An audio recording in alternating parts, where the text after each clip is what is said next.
안녕하세요. 다시 만나서 반갑습니다. 계속 보셨다라면 계속 계셔서 감사합니다. 시작하기 전에 고백을 하자면요. 인터넷 강좌를 만들었을 때 최대한 시간을 5분으로 하려고 마음 먹었습니다. 그래서 아마 제 1강, 2강 때 그 5분 이내 다 끝내겠다라고 했었는데요. 하다 보니까 도저히 5분은 어려운 시간이네요. 하지만 최선을 다해서 짧은 시간이지만 알차게 설명을 드리도록 하겠습니다. 매번 말씀드리지만 구독과 좋아요는 저한테 많은 힘을 주고 있습니다. 여러분들의 클릭을 계속 기다리도록 하겠습니다.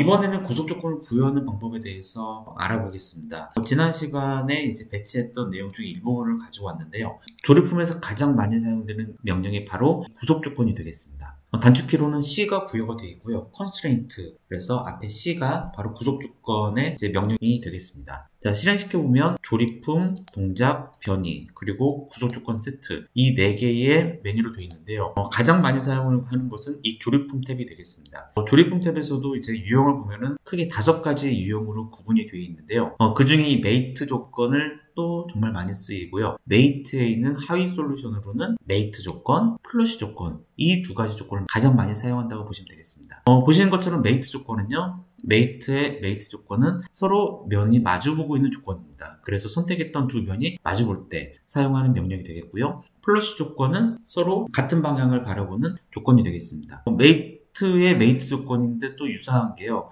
이런 모서리 혹은 원통면의 축과 같은 경우도 이 메이트의 메이트 조건을 쓰고 있다는 거 꼭 기억해 주시면 되고요. 이따가 이 형상의 조립을 할 때 관련된 내용을 알아보도록 하겠습니다. 또 하나 간격 띄우기가 있어요. 예를 들어서 면과 면이 서로 마주보고 있다. 즉 메이트의 메이트 조건인데요. 특정 거리값만큼 떨어져 있다 라고 할 때는 이 간격 띄우기 값을 입력을 해서 거리값을 띄워줄 수가 있습니다.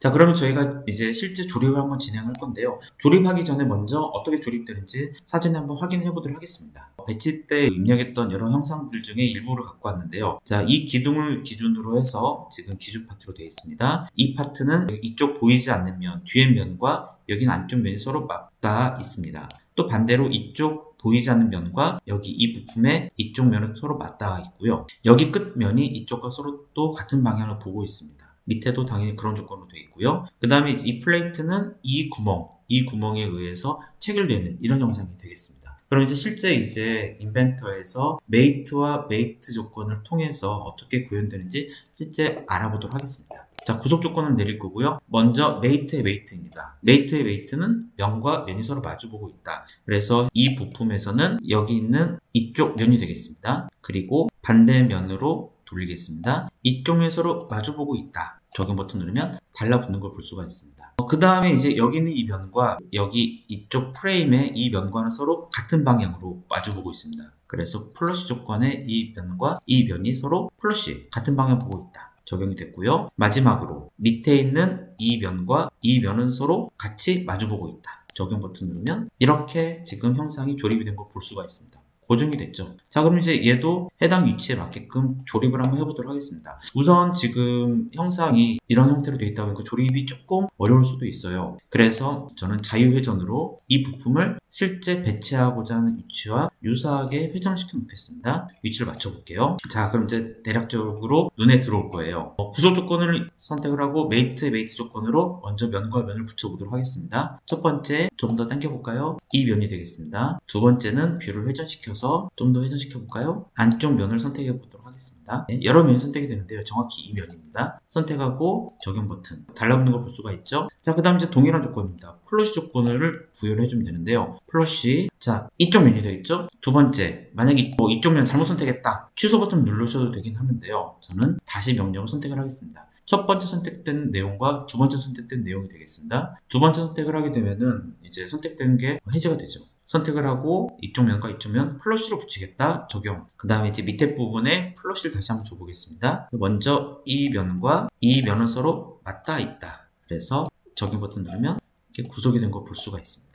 그 다음에 이제 이 플레이트는 하단에 붙게 되는데요. 플레이트가 붙여지는 조건을 한번 생각을 해볼까요? 이 플레이트는 하단에 이쪽 면에 딱 붙게 되죠. 그래서 이 면과 이 면은 메이트 조건이 들어갑니다. 그 다음에 이 구멍과 이 구멍과 이 구멍이 서로 일치하겠죠. 그러면 정확히 고정된 위치로 이제 조립을 할 수가 있습니다. 그래서 이제 조립이 되고 나면 볼 루팅을 통해서 서로 체결이 될 텐데요. 그거는 바로 이쪽 면과 여기 안쪽에 있는 모서리가 서로 맞닿아 있다라고 볼 수 있겠죠. 제가 지금 마우스 휠 버튼이 좀 문제가 생겼네요. 그래서 잘 휠이 안 되고 있습니다. 제가 그래서 F3번 키로 조절을 하고 있는데요. 여기는 안쪽 이 부분의 모서리가 서로 맞닿아 있는 조건으로 보면 될 것 같습니다. 그래서 구속 조건을 이용하고요. 이번에는 삽입 조건을 써볼게요. 삽입 조건은 이제 두 개의 구멍이 서로 일치합니다. 직접 한번 내려볼게요. 자, 여기 있는 이 모서리가 어디랑 붙겠죠? 여기랑 붙겠죠.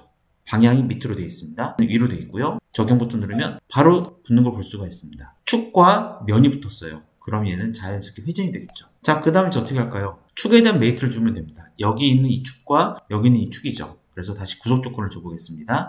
축을 주실 때 주의할 점은요. 이런 형태도 선택이 가능하고 여기도 선택이 가능합니다. 만약에 얘가 선택이 된다면 모서리에 점이 구속 조건이 발생이 되는 건데요. 그러면은 불완전 구속이 발생이 될 수도 있어요. 그래서 원통 면을 선택을 해주셔야 됩니다. 두 번째도 마찬가지로 여기 있는 모서리가 아니라 원통 면입니다. 자, 선택을 하고 적용 버튼 눌렀을 때 딱 달라붙으면 조립이 된 건데요. 만약 안 달라붙는다. 그럼 어떤 경우가 될까요? 자, 그 경우는 이 원의 길이와 이 원의 위치와 이 원의 위치가 맞지 않는다는 거고요. 실제적으로 이렇게 가공을 했었을 때 체결이 안 된다는 거예요. 그럼 형상 수정을 해줘야겠죠. 자, 저희는 들어간 점 확인해 보겠습니다. 적용 버튼 누르면 네, 정상적으로 됐네요. 지금 원이 정확히 맞춰서 들어간 걸 확인할 수가 있습니다. 인벤터에서의 조립은 각각의 부품들을 가지고 조립하는 게 첫 번째 의미가 있는데요. 두 번째로는 실제 가공해서 조립하기 전 단계의 사전 검토로도 활용을 할 수가 있습니다. 지금까지 이제 인벤터의 조립 과정에서 가장 많이 쓰이는 구속 조건에 대해서 알아봤습니다. 이 구속 조건이 정말 많이 쓰이고 있고요. 보셨겠지만